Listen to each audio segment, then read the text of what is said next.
TIMA6212, portfolio of evidence.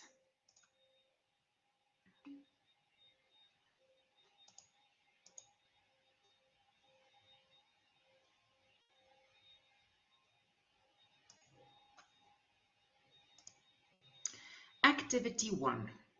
This portfolio of evidence is divided into 2 activities. Activity 1 counts 50 marks and activity 2 also 50 marks. So together they form 100 marks.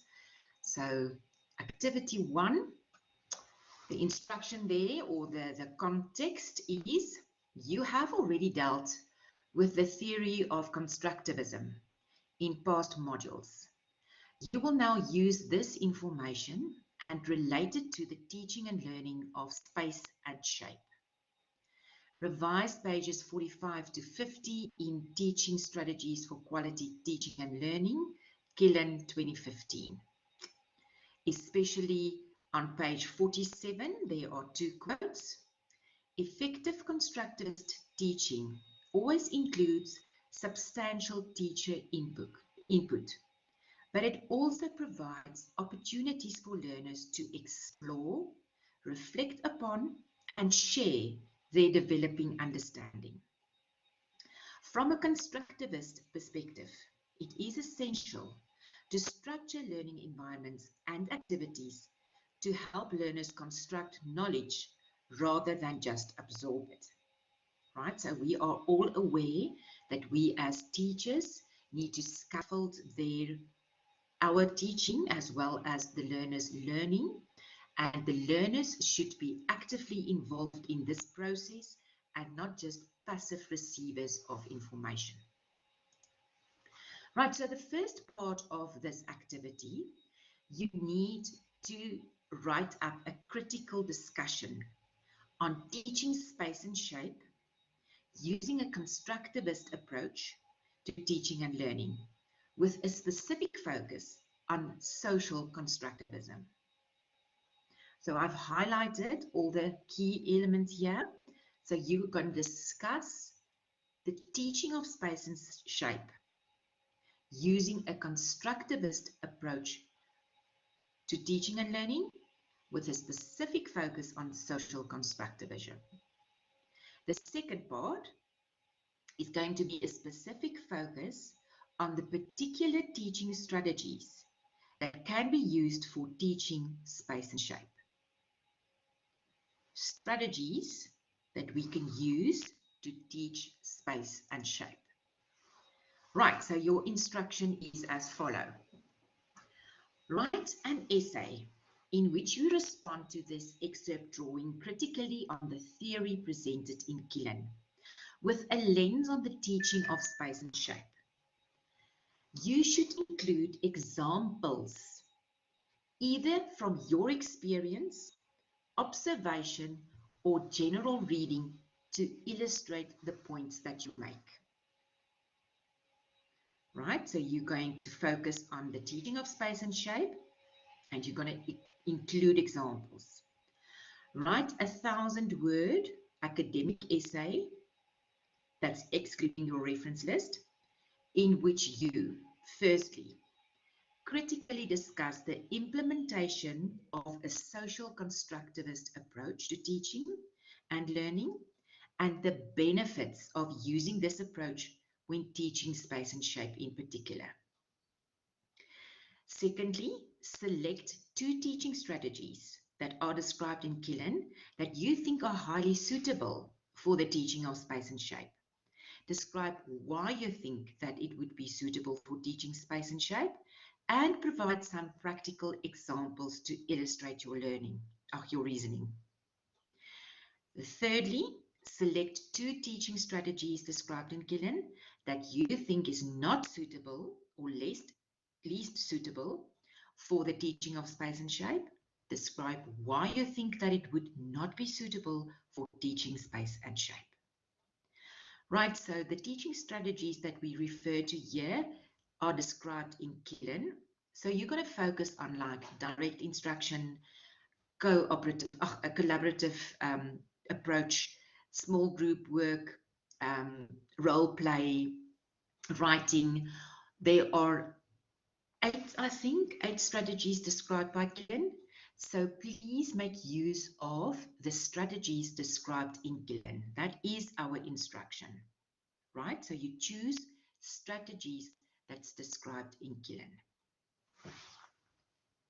Let's look at the rubric for this activity.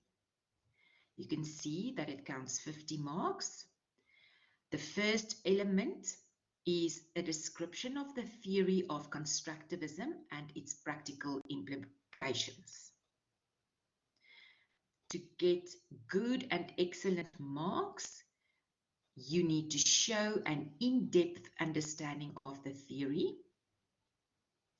If you receive 6 to 7 marks, an attempt is made to apply understanding but lacks depth of analysis. I'm not even going to focus on these two, right?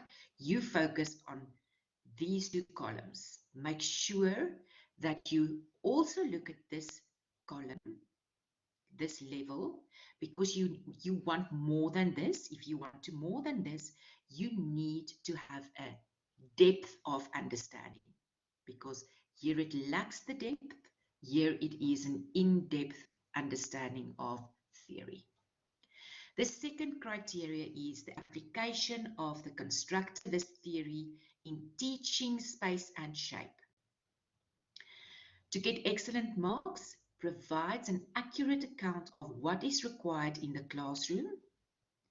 To get good marks, shows understanding, but practical examples do not entirely reflect the ideals of a constructivist approach to teaching. Third criteria, suitable space and shape teaching strategies. To get excellent marks, you identified 2 strategies and provide sound reasoning and excellent practical teaching examples. Unsuitable space and shapes teaching strategies, you identified 2 strategies and provided convincing reasons as to why they are not well-suited strategies for the teaching of space and shape. And then the last criteria, your academic writing. The student presented a logical and well-structured essay with clear introductory, body, and concluding elements. No colloquialisms were used, and language utilization is of high quality. Spelling, grammar is all perfect or near perfect. There is perfect referencing in text as well as reference list, and all sources have been referenced. So that is the focus for your essay, to have a good academic writing style. Right, so let's unpack this a bit. Your guidelines for this activity would be to do research and planning before you start. Always refer to your IIE quick reference guide. Referencing, referencing, referencing. People, so important. You know that I do deduct marks for referencing. Please do not copy. Do not copy from any source. You need to write your own understanding. Please do not copy from any other student. If I see copying, I would report that. I mark according to student numbers, so I do not even look at the name. I mark according to a number. And if I see any evidence of copying, I will flag that. Right, so academic writing, refer to the article Organizing Your Social Science Research Paper, Academic Writing Style, which I will also upload for you on VC Learn in the folder Module Guide and PoE.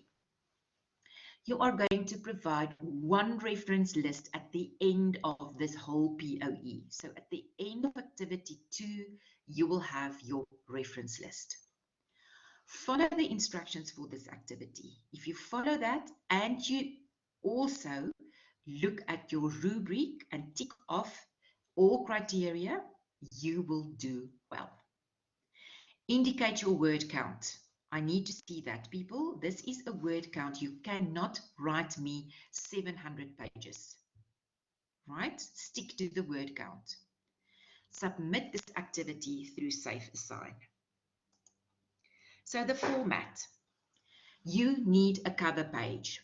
On that cover page, you write your student number, as well as your name, the module with a module code, and then you can have a picture or whatever you want. But those are the important information. Then the next page will be your content or index page with headings, if you use headings and subheadings, and page numbers. You type this text in Arial 12 font. It's justified line spacing 1.5. Please follow this format. Then you need a heading activity 1. If you do not want to use any other headings, then you are free to do that. All right, you don't even then, I'm going to make this clear again. I said it in the previous PoE's workshop as well. Please listen carefully.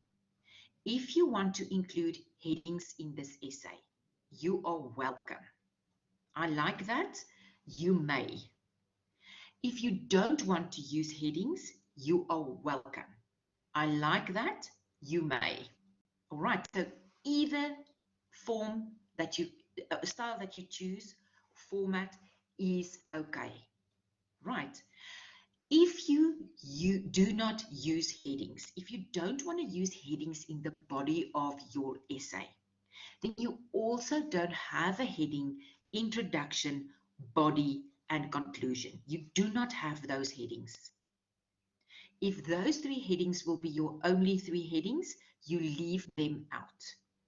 You never, ever, ever have a heading body. Never. And what is then the sense of using a heading introduction and conclusion? Because if you use a heading introduction and you just then carry on and have a heading later on conclusion, then it means that that whole essay is an introduction. If you choose to use headings, I am going to guide you and give you guidelines on the headings, but you are free to choose your own headings. All right. Is that clear? With headings, you can also have a numbering. The numbering, if you want to use numbering, you're going to use 1, 1.1, 1.1.1, not A and B and C. Right, the components of your essay. You're going to have a title, Activity 1, knowledge of, what is that activity's name again? I just want to quickly check. Activity 1, Teaching and Learning Strategies. That is your heading, your title. Then this is the essay itself, the structure of your essay itself. You're going to have an introduction, whether you are using a heading or not. You're going to have a body of your essay, whether you're going to use headings or not. And you are going to have a conclusion of your essay, whether you have headings or not. And you are going to have a reference list at the end of the PoE. In the introduction, it is 1 paragraph with an interesting sentence to state the topic. Then you may have a few sentences to explain the order of your planning. I'd want to jump to the conclusion. That's the end of your essay, to summarize or restate your intro or a strong statement to end. On the note of restating an intro, you are not going to write in the conclusion the past tense of your introduction paragraph. That's not the restating of an intro. What I actually mean there is that you give us a kind of a summary by also touching on the points that you discussed. That's what I mean by restating the intro. And then you can end with a strong statement to end your essay, your opinion, or a strong statement that you got like a quote that's really applicable to your essay. In the conclusion, you are not going to discuss anything new. That's a summary or a restatement of the whole essay, actually.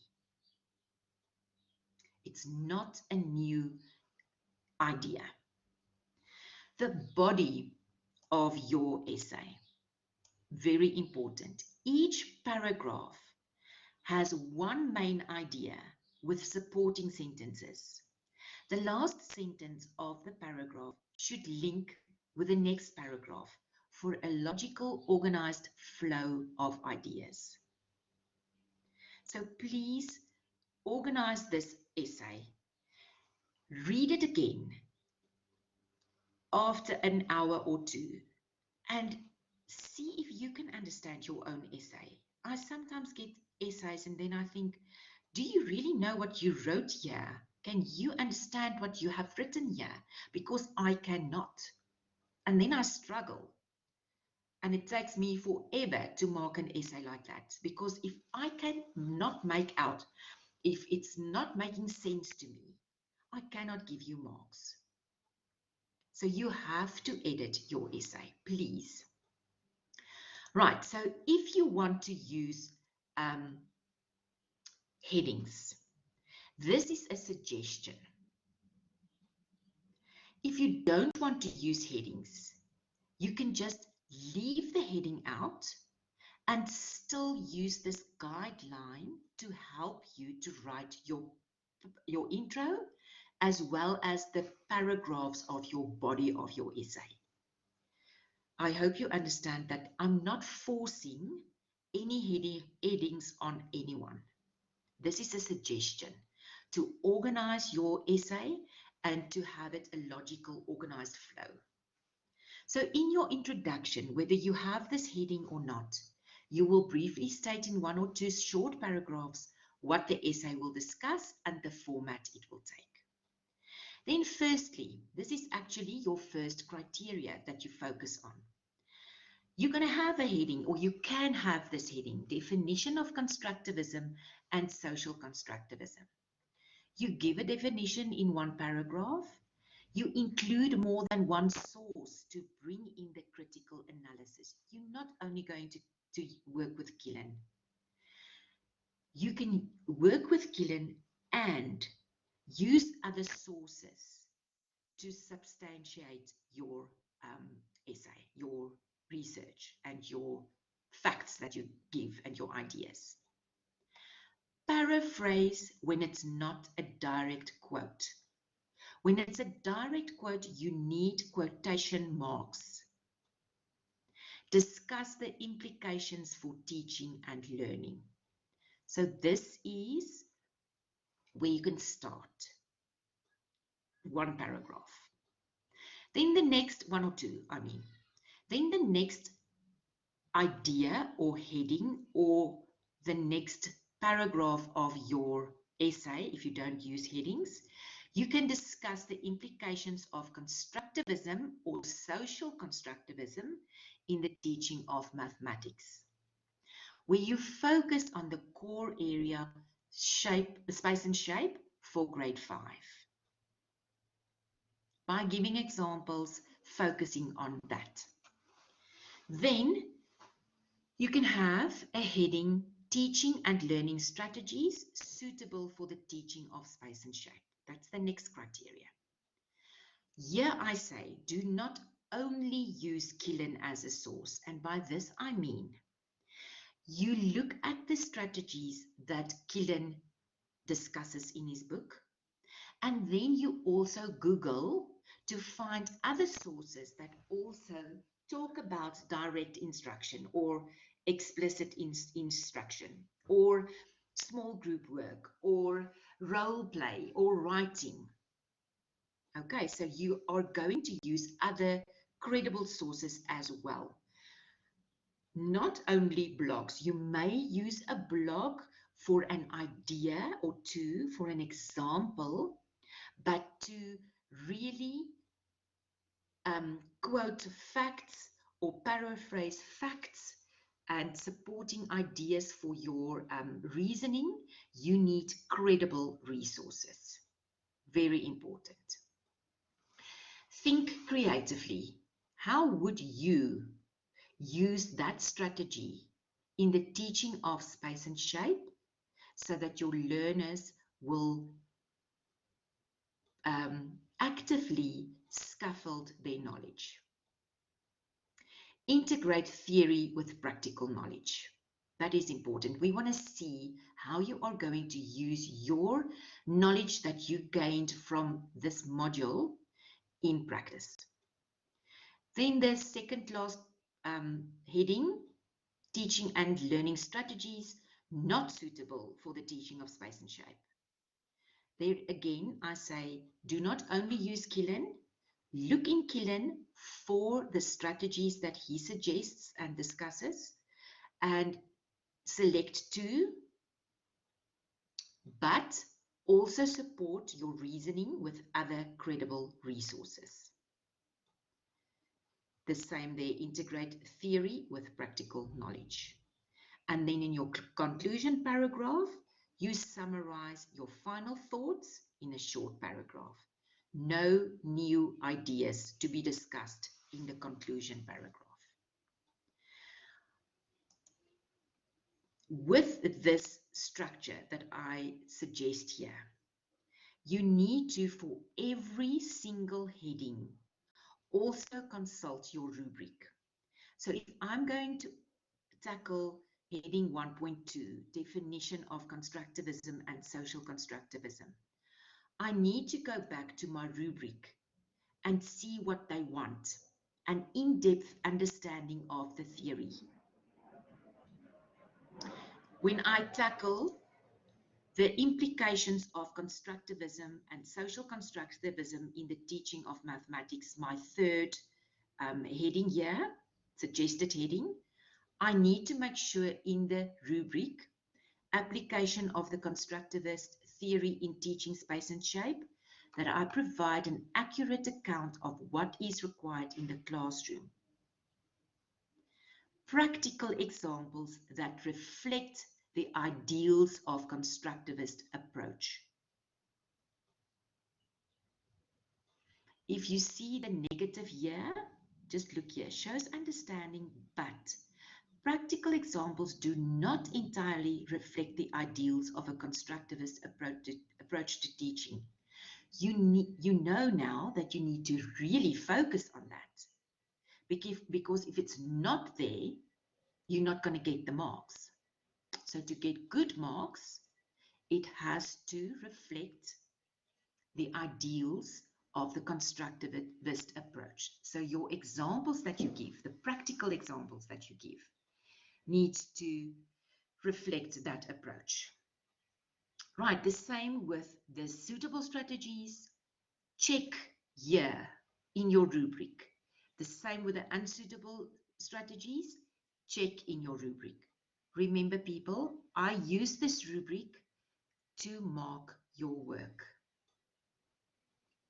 I need practical examples, convincing examples, solid examples.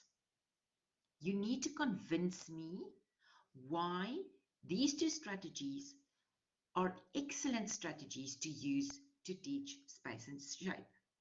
Here you need to convince the reader, which is me, why these two strategies are not suitable to teach space and shape. And you cannot just tell me because I think so. You have to substantiate your reasoning with credible sources. Right. Good luck on this, everyone. Are there any questions to this workshop, to this layout of your first activity?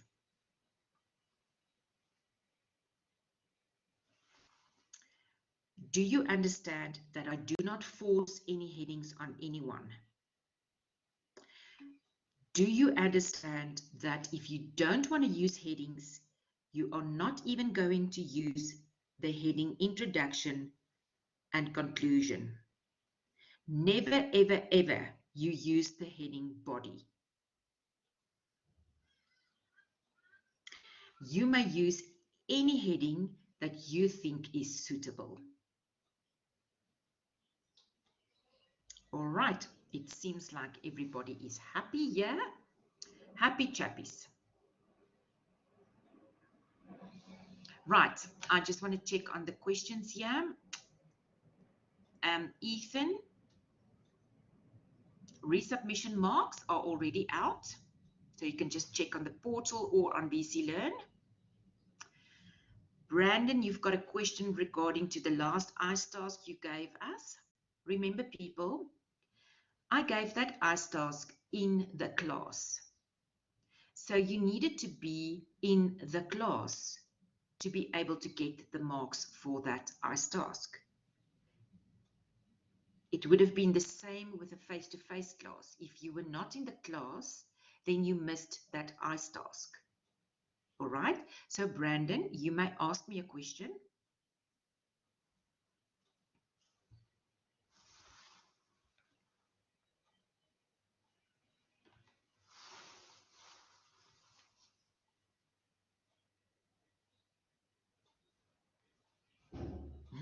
Brandon, I'm not just picking on you, and I'm not shouting on you or trying to humiliate you, not at all. That's not the intention here.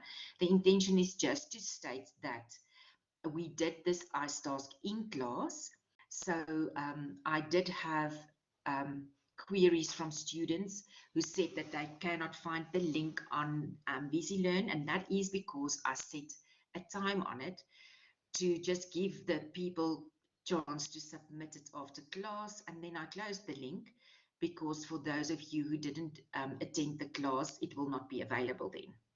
Right, so that's the case for everyone.